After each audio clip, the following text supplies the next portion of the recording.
مؤذن رسول حضرت بلال بن رباح رضی اللہ تعالیٰ عنہ کا سختیاں برداشت کرنا۔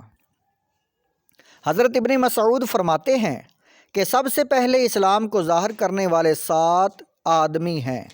حضور صلی اللہ علیہ وسلم، حضرت ابوبکر اور حضرت عمار اور ان کی والدہ حضرت سمیہ اور حضرت صہیب اور حضرت بلال اور حضرت مقداد رضی اللہ تعالی عنہم۔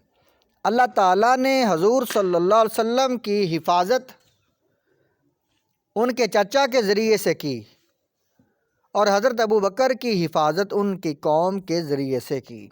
باقی تمام آدمیوں کو مشرکین نے پکڑ کر لوہے کی زرہیں پہنائیں اور انہیں سخت دھوپ میں ڈال دیا، جس سے وہ زرہیں بہت گرم ہو گئیں، اور حضرت بلال کے علاوہ باقی سب نے مجبور ہو کر ان مشرکین کی بات مان لی، لیکن حضرت بلال کو اللہ کے دین کے بارے میں اپنی جان کی کوئی پرواہ نہ تھی اور ان کی قوم کے ہاں ان کی کوئی حیثیت نہیں تھی۔ چنانچہ مشرکوں نے حضرت بلال کو پکڑ کر لڑکوں کے حوالے کر دیا، جو انہیں مکہ کی گلیوں میں چکر دیتے پھرتے اور وہ احد احد کہتے رہتے، یعنی معبود اللہ یعنی ایک ہی ہے۔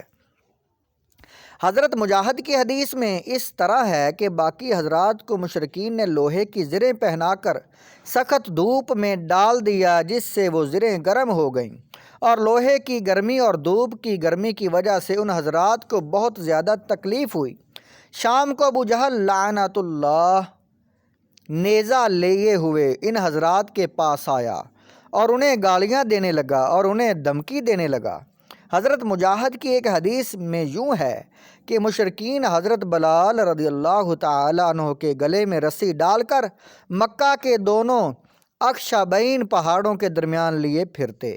حضرت عروہ بن مسعود رضی اللہ تعالیٰ عنہ فرماتے ہیں کہ حضرت بلال رضی اللہ تعالیٰ عنہ بنی جمع قبیلے کی ایک عورت کے غلام تھے، اور مشرکین ان کو مکہ کی تپتی ہوئی ریت پر لٹا کر تکلیف پہنچاتے اور ان کے سینے پر پتھر رکھ دیتے تاکہ ان کی کمر گرم ہو رہے اور یہ تنگ آ کر مشرک ہو جائیں، لیکن وہ احد احد کہتے رہتے۔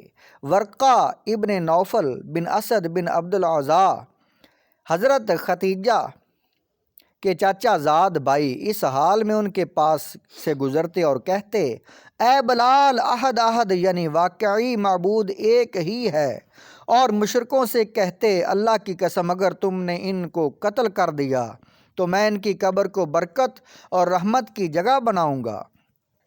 حضرت عروہ فرماتے ہیں کہ ورقہ بن نوفل حضرت بلال کے پاس سے گزرتے اور مشرک انہیں تکلیفیں پہنچا رہے ہوتے اور حضرت بلال احد احد کہہ رہے ہوتے، یعنی معبود ایک ہی ہے، تو ورقہ کہتے، واقعی معبود ایک ہی ہے، اور اے بلال، وہ معبود اللہ ہے۔ پھر ورقہ بن نوفل امیہ بن خلف کی طرف متوجہ ہوتے، جو کہ حضرت بلال کو تکلیفیں پہنچا رہا ہوتا تھا، تو ورقہ کہتے، میں اللہ عز و جل کی قسم کھا کر کہتا ہوں، اگر تم نے اسے قتل کر دیا تو میں ان کی قبر کو برکت اور رحمت خداوندی کی جگہ بناؤں گا۔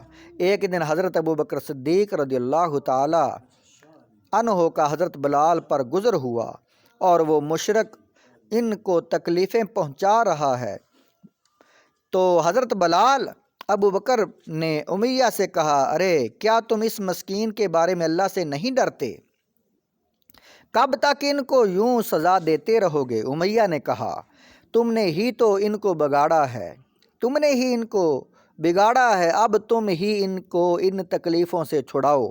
حضرت ابوبکر نے کہا، اچھا، میں انہیں چھڑانے کے لیے تیار ہوں۔ میرے پاس ایک کالا غلام ہے جو ان سے زیادہ مضبوط اور طاقتور ہے، اور وہ تمہارے دین پر ہے، وہ غلام تمہیں حضرت بلال کے بدلے میں دیتا ہوں۔ امیہ نے کہا، مجھے قبول ہے۔ حضرت ابوبکر نے کہا، وہ میں نے تمہیں دے دیا۔ حضرت ابوبکر نے اپنا وہ غلام دے کر حضرت بلال کو لے لیا اور انہیں آزاد کر دیا۔ مکہ سے ہجرت کرنے سے پہلے حضرت ابوبکر نے اسلام کی وجہ سے حضرت بلال کے علاوہ 6 اور غلاموں کو آزاد کیا۔